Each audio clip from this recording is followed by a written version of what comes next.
My dad used to always tell me that it doesn't matter what you're going to be doing, but as long as you're the best at your craft, I don't care. You just need to be best at your craft. And I was very good at school, very good grades. But one thing I kept on excelling was playing euphonium. I would win all of these competitions, and it wasn't even a thing where I was exclusively passionate about playing euphonium. It was just I was good at it. I practiced a lot more than other kids. I had this.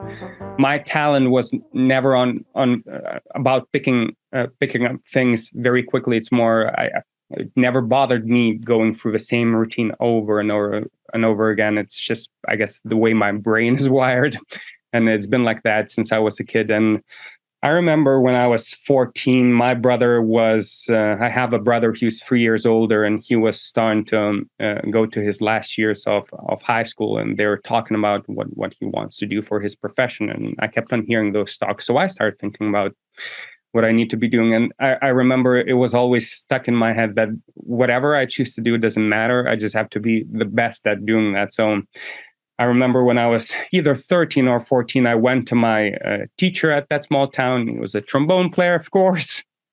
And I said, well, who's the best euphonium player in the world? And he said, it's probably Stephen Meaden. And I was like, I've never heard of that guy. So I Googled and here the picture appears, nothing like I had imagined. And I started looking ahead his itinerary. And to my surprise, I see a calendar event that was in Lithuania. And I was like, okay, I'm going to check that out. And that was the first time where I entered that. It's called the Fanfare Week, I believe. So they have an actual fanfare band. Not sure if you're familiar with that structure. It's a Dutch. It's a mixture between a brass band and wind band. They play more of a brass band heavy repertoire, very heavy for brass, but they do have saxophones and some winds there.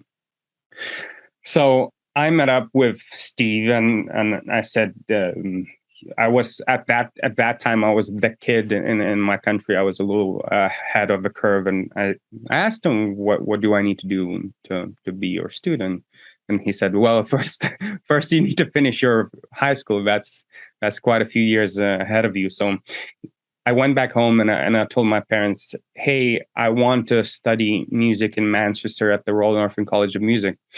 That I have at this point, my memories are a little bit blurred, but that one I remember very well. So we were sitting in the car, me and my brother at the back seats, and I remember my dad thought that I was crazy. It was like he immediately started listing all the bad points about doing that, and they always supported my music, but it was never, I don't think it was ever on their radar that I was going to head that route.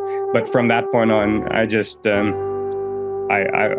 practiced religiously, and for 4 years I was targeting that one place. That was the only place I applied for.